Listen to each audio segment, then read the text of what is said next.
Welcome to Uncovering the More, a podcast that invites you to explore the deeper layers of life using the Word of God and personal life experiences. I am your host, Nicole. Join me as we take the time to examine what faith in action looks like and to discover what's possible when we dare to unearth our true selves to realize our greatest potential. This week's episode is sponsored by Things Above LLC, owned and operated by Miles Poole, who brings 15 years of experience as a certified law enforcement officer, and Valerie Doss Poole, who is a licensed notary for the state of Florida with over 10 years of experience. Things Above LLC provides reliable and efficient document notarization with a focus on client convenience and exceptional customer service. They are also committed to training firearm owners in the proper use, safety, and storage of firearms to eliminate accidental shootings. They are also pastors of New Dimensions Ministries, Inc., serving in the beautiful city of Clearwater, Florida. Please see the link below to learn more about their services, and remember to like, rate, and share this podcast. I promised my granddaughter a toy, so we went to 3 different stores to find one that she truly liked and was within the budget.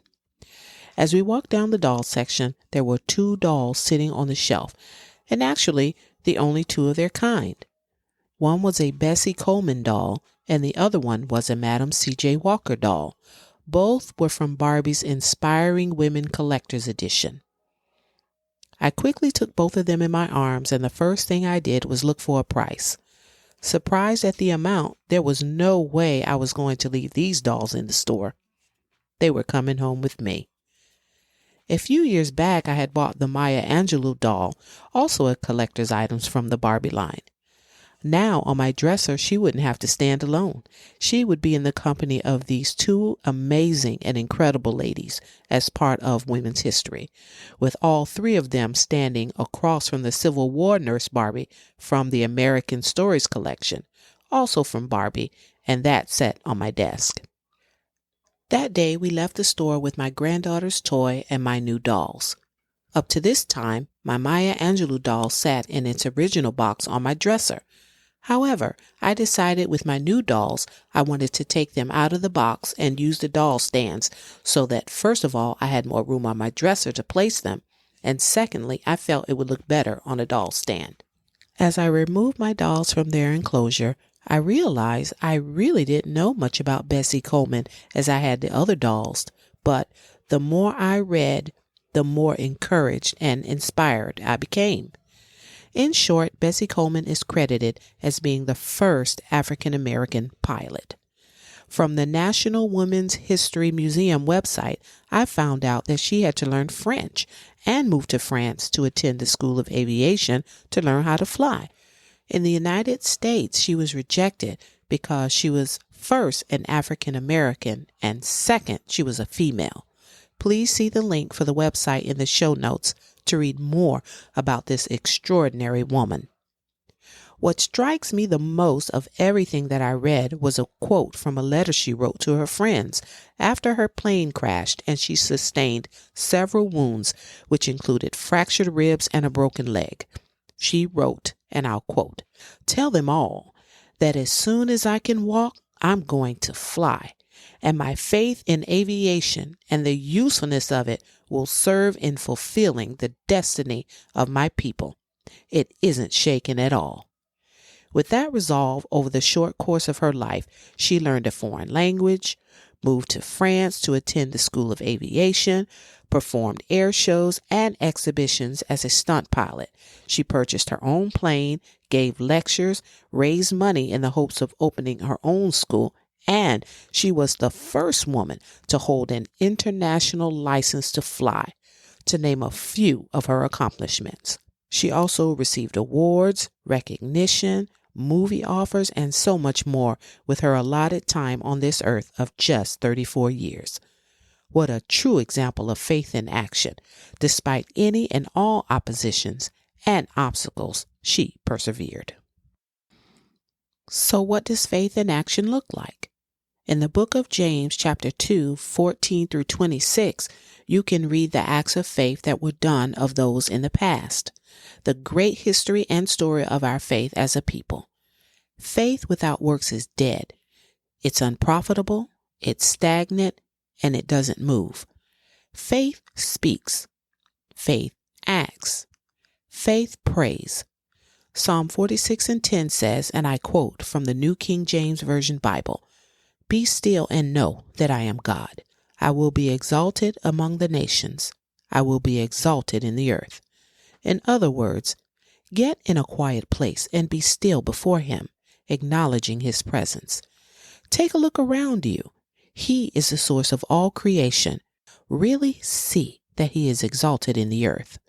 We, His people, exalt Him. I always refer to Proverbs 3 and 6, where we are reminded to acknowledge Him in all of our ways and allow Him to direct our paths. Then we move from faith to action. I was having a conversation with my husband, discussing with him what I learned about Bessie Coleman and how she accomplished so much in her life at a short time. He shared with me that people know what to do. They are just looking for validation, whether that validation comes into agreement with what they want or what they don't want. I believe that God speaks to all of creation. As He said, they hear the instructions of what to do, but they choose not to move.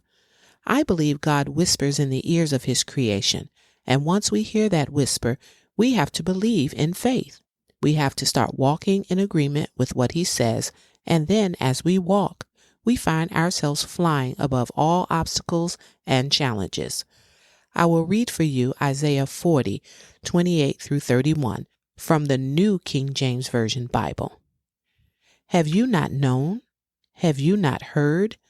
The everlasting God, the Lord, the Creator of the ends of the earth, neither faints nor is weary. His understanding is unsearchable. He gives power to the weak, and to those who have no might He increases strength. Even the youth shall faint and be weary, and the young men shall utterly fall. But those who wait on the Lord shall renew their strength. They shall mount up with wings like eagles. They shall run and not be weary. They shall walk and not faint. When you look around, this world was created by faith. Technology, engineering, breakthroughs in medicine and travel, air travel, cruise ships, all different types of businesses and services were born out of belief and then faith in action. We have to first come into agreement with God, and then we have to start taking the steps forward and believe that we can do what God says we can do. I look back to when I was in my 40s, when God whispered in my ear that I was to be a registered nurse, His nurse to be used by Him at His discretion and His will. I never thought I was smart enough to be a nurse. I thought that was way above my brain grade. But when I made up my mind to do it, I was able to soar above every challenge and obstacle, and there were many.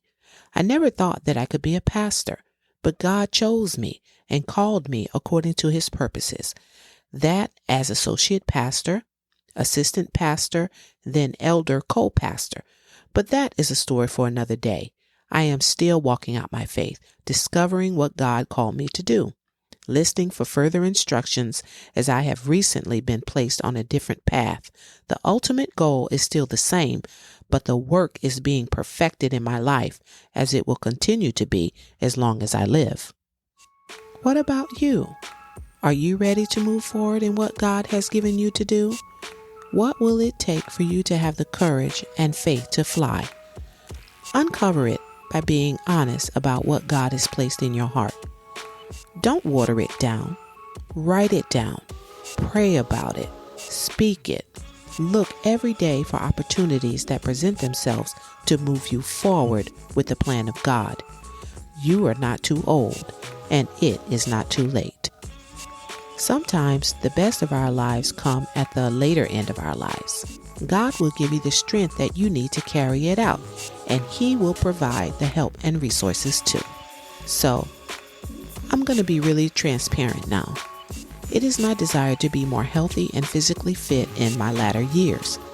I want to eat better, work out daily, lose the excess weight, and be an inspiration to others in how to do it. I meet so many people that need to see that this can be done, despite muscle aches and pains, despite health issues, financial issues, and various other issues. It is a struggle for me. I enjoy carbs, sweets, and I am usually not motivated enough to exercise before or after work consistently. Although I walk almost every day, I know it's not enough to reach my goals. So as I pray for you, I ask that you pray for me as well. Together, we will uncover the more and have the faith to fly. Together. Thanks for listening, and please like, follow, and share this podcast with whomever you feel will be encouraged by it.